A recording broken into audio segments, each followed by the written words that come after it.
It's story time. I'm working literally at Smiles Incorporated, Smiles LLC, also known as Amazon.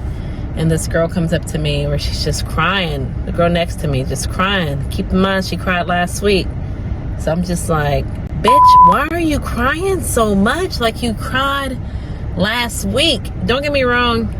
Like, there may be reasons behind it, but come on, man. She's like, well, she had a reason of crying.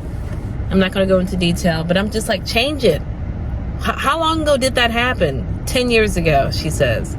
So you're telling me you've been crying every time you think of something that happened 10 years ago? Like, you have to learn to let things go. You have to learn to let feelings go, because obviously you're holding on to it.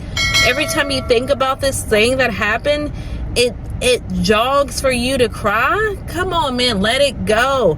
Process it. You have to say, okay, this thing hurt me. Because if you keep reliving it, your brain doesn't know the difference between if it's happening or if it's a memory. Your brain don't know the difference. Your brain just processes the memory that happens, that occurs with it. Let it go. And then she was like, my boyfriend, he calls me fat. Okay, he calls you fat, so he must like fucking fat bitches. That's what I told her. I'm sorry, the language is a little vulgar. It's late, but tell him.